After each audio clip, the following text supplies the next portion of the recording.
Explication avec Yacine Benjanet. Dans cette maison, la bête rôde. Sa tanière est dans le grenier. Elle se cache dans les ténèbres.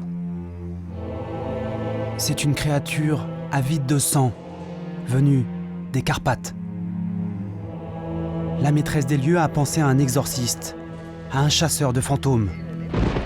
Mais finalement, elle a appelé Dominique, le sympathique président d'une association de sauvegarde des animaux. Car ici, on aime bien les chauves-souris.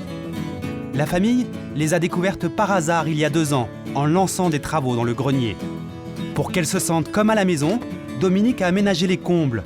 Il nous emmène les voir. Mais chut, il ne faut pas les déranger. Alors cette cloison, elle permet surtout de fermer et d'empêcher l'intrusion éventuelle d'une chouette, la chouette effraie, qui en rentrant dans le gîte des chauves-souris est capable de les capturer et de les manger à l'intérieur du gîte. Donc ces petites ouvertures-là, elles permettent à la chauve-souris de passer en vol, mais la chouette effraie fait au moins 90-95 cm de large. Et elle ne peut pas rentrer dans ces petites ouvertures. Les petites pensionnaires ont apprécié. Leur nombre a triplé. Elles sont maintenant une centaine à profiter de l'hospitalité de la famille Récamier. Mais a priori, elles sont contentes puisqu'elles reviennent tous les ans, donc c'est qu'on ne doit pas trop les déranger. Et il n'y a pas que dans ce grenier qu'elles sont bien accueillies.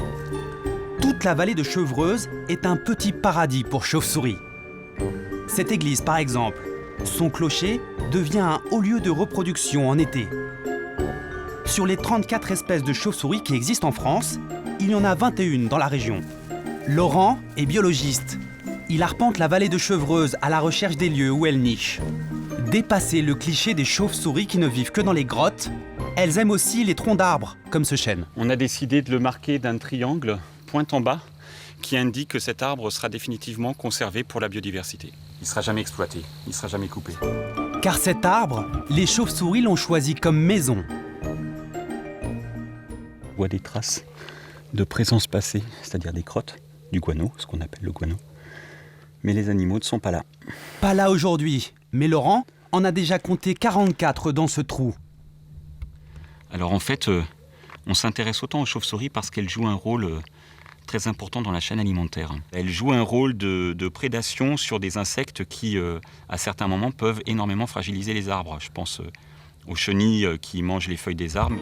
Chenilles ou moustiques, ce sont des dévoreuses d'insectes nuisibles. Voilà pourquoi les biologistes tiennent tant à les sauvegarder. Alexandre et Arnaud sont eux aussi des amoureux des chauves-souris. À la nuit tombée, ils ont rendez-vous avec elles, à l'entrée de cet aqueduc. Donc là, on est en train d'installer ce qu'on appelle un filet japonais. Le diamètre du fil est de 0,08 mm, ce qui fait que c'est excessivement difficile pour la chauve-souris de détecter le filet, même avec son système de sonar qui est pourtant très performant. Le parc de Chevreuse les a chargés de capturer quelques spécimens pour estimer la population. Après quelques minutes, première prise, et c'est le jackpot. Ici, un grand murin. L'une des espèces les plus rares en Île-de-France. Car certaines chauves-souris ont beaucoup souffert de l'urbanisation dans la région. On a eu quand même un recul pour certaines espèces de près de 80% des effectifs en l'espace de 40 années. Donc même si maintenant le déclin est endigué, il faut que les populations se reconstituent. Et ça, c'est loin d'être évident. Les chauves-souris sont toutes classées espèces protégées. De quoi passer de belles nuits à virevolter gaiement.